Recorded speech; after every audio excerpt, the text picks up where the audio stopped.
In this problem, we have a pulley of a known radius of gyration about its shaft O. We have two cables that are wrapped around. The inner pulley has a cable wrapped around it attached to B. The outer radius has a cable wrapped around it attached to block A. We know the masses for A and B. Again, we know the mass of the pulley, the radius of gyration of the pulley, and then there's a frictional torque that's acting on the pulley. It's released from rest. I assume at least it's released, and what we want to do is find the angular acceleration of the pulley when that occurs. So another guiding principle here is that since we have three bodies here moving in three different ways, we need to draw free body diagrams of each one individually. So here's what I'm going to do. I'm going to draw free body diagram of the pulley, free body diagram of A, free body diagram of B. So if we look at the pulley,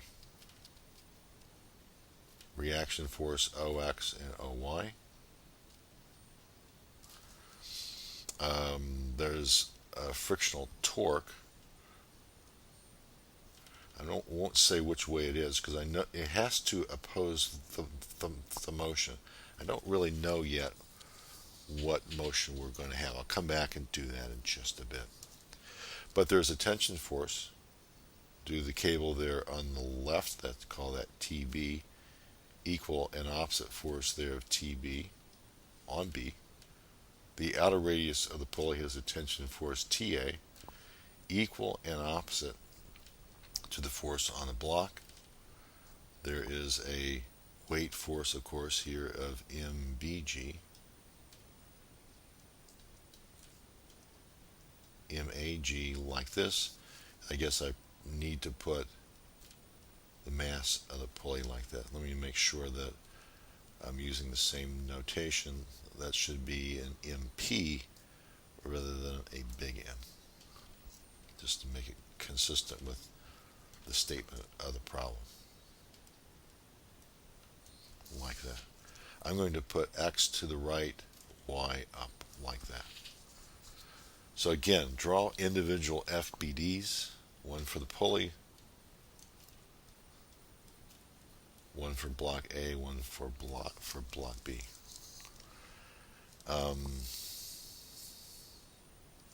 Let's look at the problem here. I want to say something about the emotion.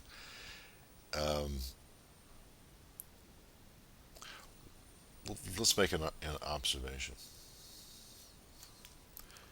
The impending motion of the pulley is going to be the direction it turns in the absence of friction. So we look at the moment, which is created by the weight of A. It's going to be MAG. Its moment arm is going to be R. So that's going to be MA, which is 7.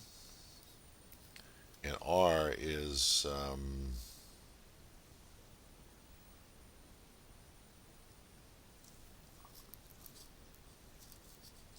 not known, is it? So I will make up something here. So sorry to pause here, but it looks like I've left off some things here. So what I'm going to say is we'll assume here that R is equal to twice small r. So this is new given information. Forgot to give you that. So this is 7 times G times 2R. So the moment due to A about O is going to be in the clockwise sense, and it's going to be 14 GR. The moment about O due to the weight of block B is going to be MBGR. And so that's the mass of, that's 12. G times R. So this is 12 GR. What this says is that the pulley is going to have impending rotation,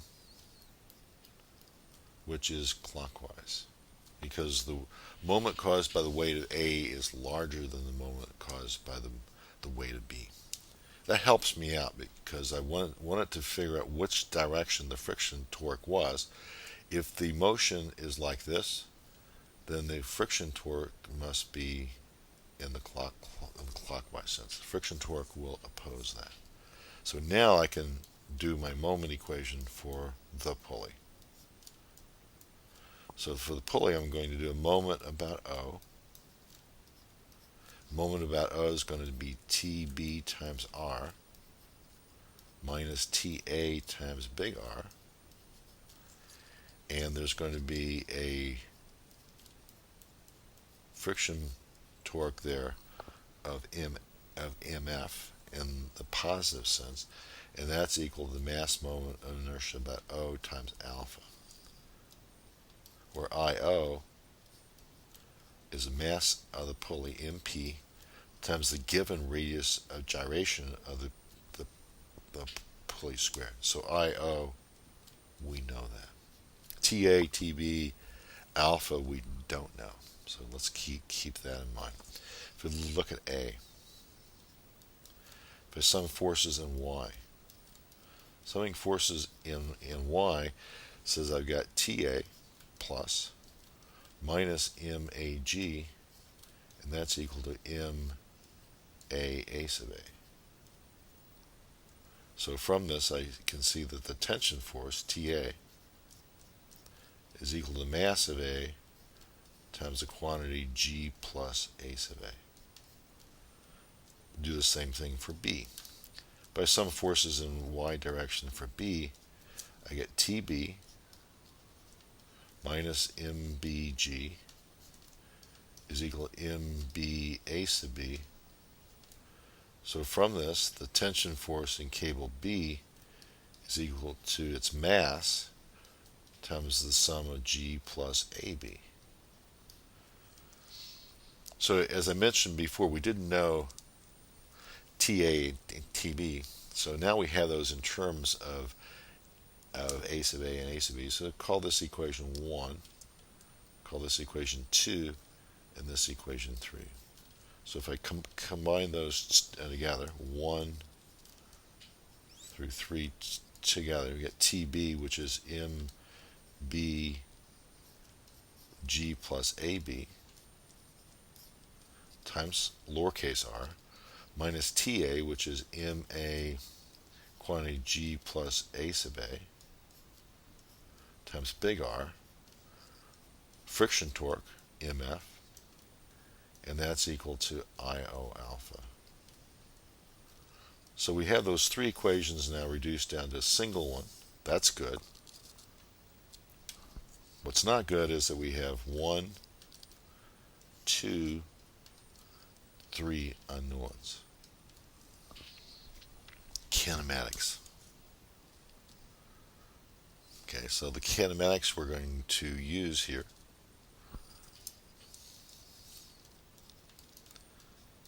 is going to be based on how those cables unwrap from the pulleys.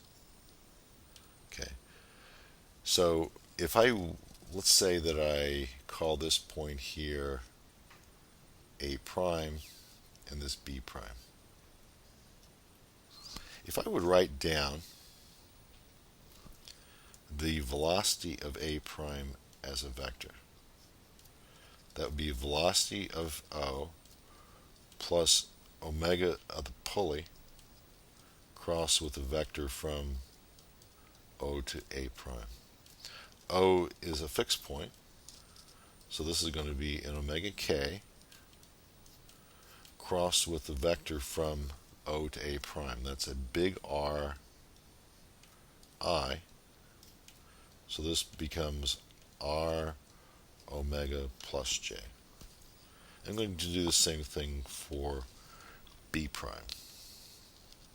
B prime again is that point where the cable comes off there on the left side, Going to reference that also back to point O. The omega for the pulley is the same, that's unchanged. O is still a fixed point. Omega K cross with minus Ri. So this is a minus R omega J. What's the point here? Well, the point here is that V.A. prime is equal to R omega. The acceleration of A is going to be the acceleration of A prime, which is just a time derivative of that. That's R times alpha. From this VB prime, very important is that sign, the negative sign, minus R omega. So the acceleration of B is going to be equal to the acceleration of B prime. Take a time derivative of that, it's a minus R alpha, like that. So these are the two additional kinematics equations we need in order to solve our Newton equations. So what I'll do is substitute those into the above. And so I get MB G minus R alpha times lowercase r minus MA G plus big R alpha with a plus sign in front plus MF is equal to IO alpha. The point being is that we now have a single equation in terms of a single unknown. So what we'll have here, if I solve for alpha from this equation, what I'm going to get here is an MB times R. I'm going to get a minus MA times big R times G